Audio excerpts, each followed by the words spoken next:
So in 1993, Robert De Niro directed his first film, A Bronx Tale. It made about $17 million at the box office, on a modest budget, got decent reviews, and then something strange happened. It never went away. 30 years later, people still rank it alongside Goodfellas and The Godfather as one of the greatest mob movies ever made. Not because of the action, because of Sonny. Sonny LoSpecchio, the neighborhood boss. The guy who ran the block, kept the peace, taught a kid named Calogero how the world really worked. Chazz Palminteri played him, wrote him, built the entire film around him.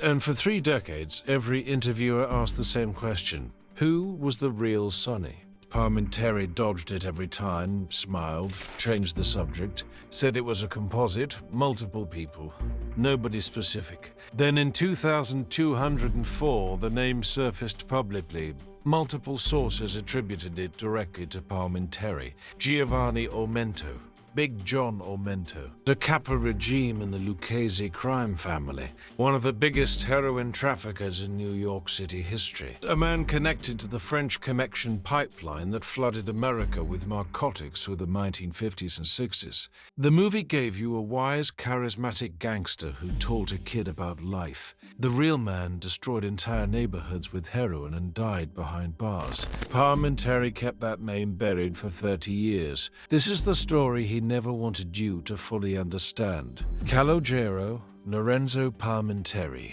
born May 15, 1952, in the Bronx, New York. Not the movie version of the Bronx, the real one. East 187th Street, Belmont section, right off Arthur Avenue. Italian-American working-class neighborhood where everybody knew everybody and everybody knew who ran things. His father, Lorenzo Palminteri, drove a bus for the city. MTA. Every morning, same route, same uniform, same paycheck. In the movie, De Niro plays this man, Lorenzo, the father who tells his son that the saddest thing in life is wasted talent. That line became one of the most quoted in film history, and it came from a real bus driver who never made more than a city salary his entire life. Palminteri's mother, Rose, was a homemaker. Born Rose Anelo, she kept the family together on 187th Street, while her husband worked 12-hour shifts. The family wasn't poor, but they weren't comfortable either.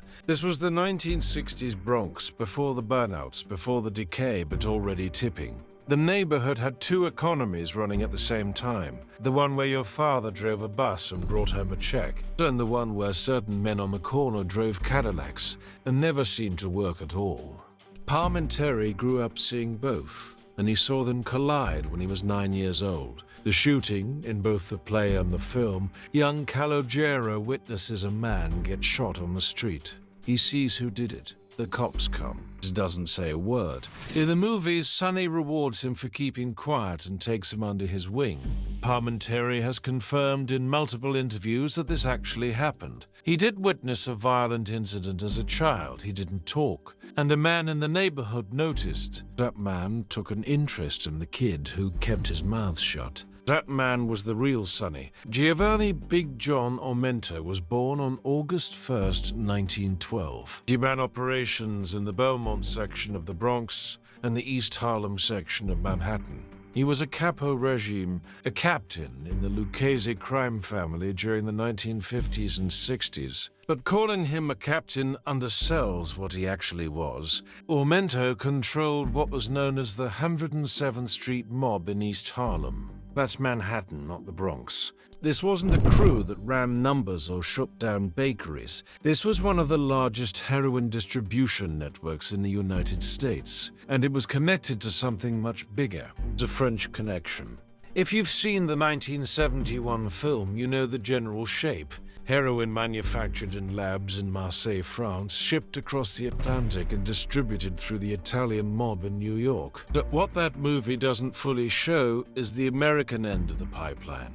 That's where Ormento sat. His operation moved the product from the docks into the streets. East Harlem, the South Bronx, neighborhoods that were already struggling before the heroin hit them like a slow-moving flood. The scale was staggering. Federal prosecutors would later describe Ormento's network as $1 million-a-year narcotics operation, and that's in 1960s money. By the 1940s, Ormento had already risen to the rank of capo. His crew wasn't just selling, they were managing supply chains, coordinating with Sicilian importers, and using a network of street-level dealers who answered up through a chain of command that looked more like a corporation than a gang. His arrest record tells the story on its own. 3 separate convictions for narcotics violations, 1 obstruction of justice charge. The first narcotics conviction came in the early 1950s, a 2-year sentence that barely slowed him down. He came out and went right back to the same business,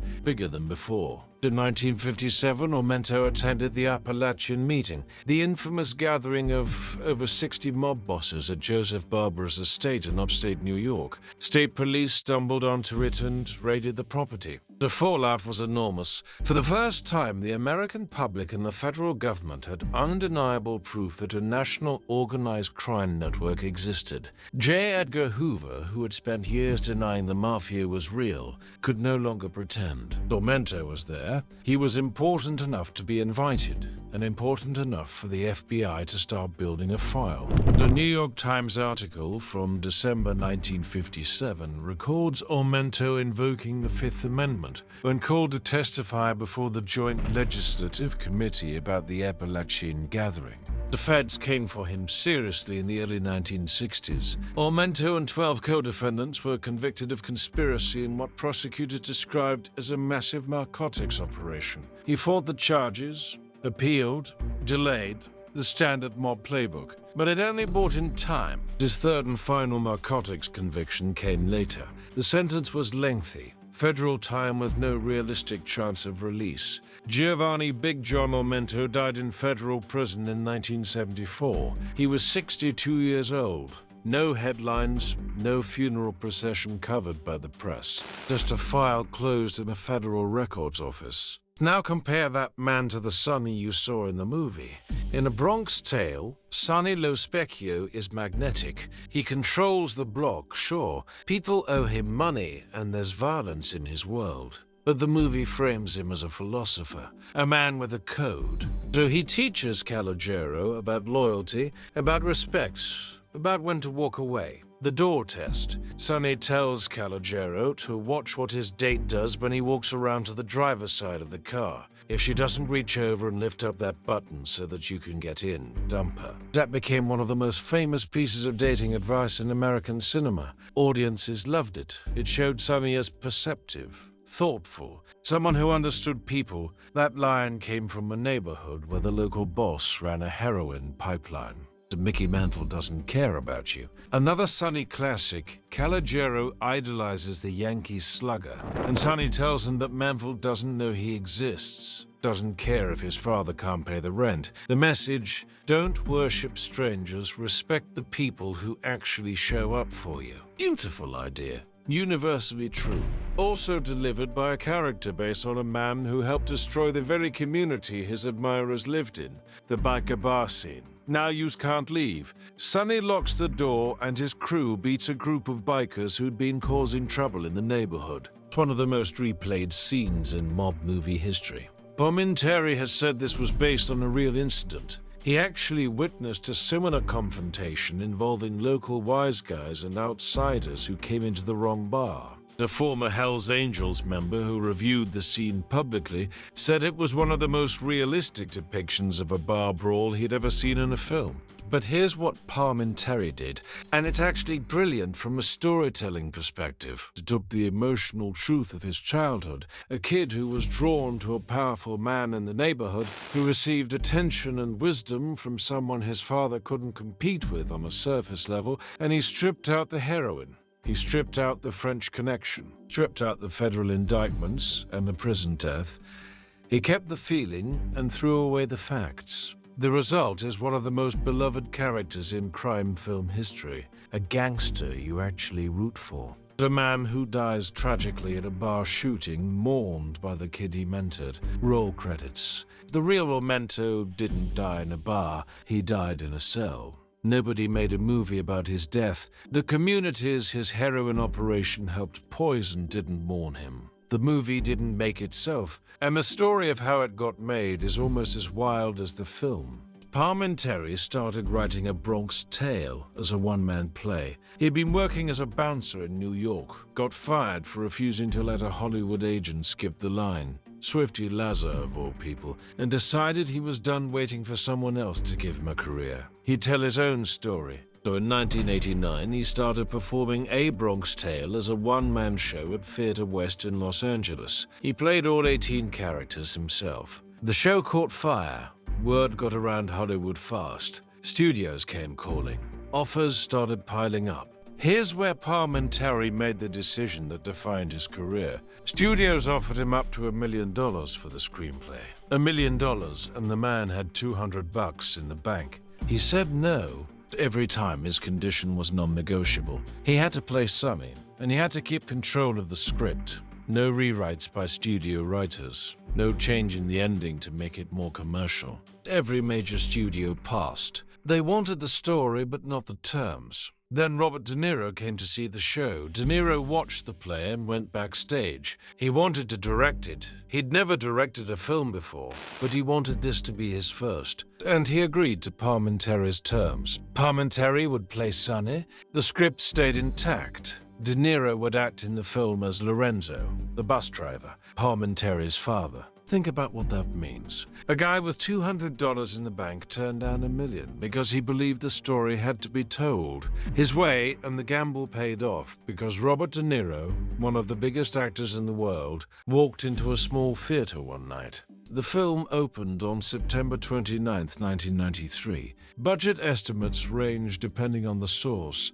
Wikipedia lists 10 million, other industry reports cite up to 22 million after production overruns. Reviews were strong. The box office wasn't massive, about 17 million domestic, but it didn't need to be. The film found its audience on home video and cable, and it never stopped finding new ones. One detail from production that shows how committed they were to authenticity. The character Eddie Mush, the neighborhood jinx who loses every bet, was based on a real person named Eddie Montanaro. When De Niro couldn't find an actor who felt right for the role, Palminteri suggested they go find the actual guy. They found Eddie Montanaro in the same Bronx neighborhood, still losing bets. They cast him in the film. He played himself. But here's the thing the studios fought hardest about: Sonny's death. In the movie, Sonny is shot by the son of a man he'd killed years earlier. Poetic justice, a cycle of violence closing itself. The studios wanted Sonny to survive. They told Palminteri audiences would like it better if the charismatic gangster lived. Palminteri refused. He said that's not how the story went. Except the real story didn't go that way either. Ormento wasn't shot in a bar. He was convicted by the federal government and spent his last years in a cell. Palminteri chose a death that was more cinematic than reality, more tragic, more beautiful, more final. A death that lets the audience grieve. A federal narcotics sentence doesn't give you that. So Palminteri changed the death to protect the emotion, and he changed the man to protect the story. Both decisions worked, but neither was the truth. The neighborhood the film shows you isn't quite the real one either. The Bronx Tale is set in the 1960s. The Bronx Palminteri grew up in was already feeling the early effects of the heroin epidemic that Ormento's operation and others like it had helped create. By the early 70s, the damage would be catastrophic. Entire blocks abandoned, buildings burned for insurance money, crime rates that made national news. The South Bronx became shorthand for urban collapse. President Carter visited in 1977 and called it worse than any war zone he'd seen. The film doesn't show any of that. In A Bronx Tale, the neighborhood is vibrant, tight-knit, dangerous in a romantic way. Wise guys and tough guys and characters with nicknames. Stoops and card games and arguments that end with a handshake or a punch, but never with a needle. The racial tension storyline is real. Palminteri has confirmed that he did date a black girl growing up, and that it caused real problems in the neighborhood. In the movie, this subplot drives the third act. Calogero's friends try to firebomb a group of black teenagers, and Sonny intervenes, saving Calogero from a hate crime that would have ruined his life. It's a powerful scene. But in reality, the racial dynamics in the 1960s Bronx were far more brutal and far less neatly resolved. Integration wasn't a coming-of-age subplot. It was a pressure cooker that contributed to white flight, economic collapse, and decades of decay. The heroin that men like Ormento distributed didn't help. It hit the black and Puerto Rican neighborhoods hardest, but it touched every block eventually. So the romantic version of the 1960s Bronx, the one in the movie, existed for some people in some moments. But it existed alongside a narcotics epidemic that the film's most beloved character helped cause. And then there's the kid, Lilo Brancato Jr., was born in Bogota, Colombia in 1976. His family moved to the Bronx when he was young. He grew up in Yonkers, just north of the city. Despite being born in Colombia, Brancato identified as Italian-American. He once said in an interview, "I consider myself Italian. I was raised to eat pasta." He was discovered at 15 or 16, accounts vary, while swimming at Jones Beach. A talent scout spotted him and noticed he looked like a young Robert De Niro. He was brought in to audition for A Bronx Tale and landed the role of young Calogero, the lead. No acting training, no experience. Cast opposite Robert De Niro in his directorial debut. That doesn't happen. Except it did. Brancato's performance is one of the most natural debuts in film history. He's not performing, just being a kid from the neighborhood. That rawness is exactly what De Niro saw in him and exactly what the role demanded. After A Bronx Tale, Brancato got more work. Renaissance Man with Danny DeVito. A few smaller roles. Then The Sopranos came calling. So he was cast as Matthew Bevilacqua, the young wannabe gangster who tries to move up too fast and gets executed by Tony Soprano and Big Pussy in one of the show's most memorable scenes. Brancato later admitted in interviews that he was high on heroin during some of his scenes on set. The career was moving, but the person behind it was already falling apart. The addiction started with cocaine shortly after his acting career began. By his mid-20s, it had escalated to Vicodin, then heroin, then crack. At his worst, he was spending roughly $700 a day on drugs. That's Brancato's own estimate. As a kid, De Niro had discovered swimming at a public beach was burning through money faster than he could earn it. On December 10, 2005, Brancato and a man named Stephen Ormento broke into a Bronx apartment to steal prescription drugs. Brancato was in heroin withdrawal. He testified later that he was dope-sick, shaking, desperate, not thinking clearly. An off-duty NYPD officer named Daniel Shortegi, who lived in the building, heard the break-in and came downstairs to investigate. Ormento shot and killed him. Brancato was also hit, a bullet through the chest, but survived. The trial took 3 years to reach a courtroom. In November 2008, Brancato took the stand. He told the jury he hadn't known Ormento was armed. He said the plan was just to grab pills. He said the heroin withdrawal had destroyed his judgment. Ormento was convicted of first-degree murder and sentenced to life without parole. Brancato was acquitted of the murder charge but convicted of first-degree attempted burglary.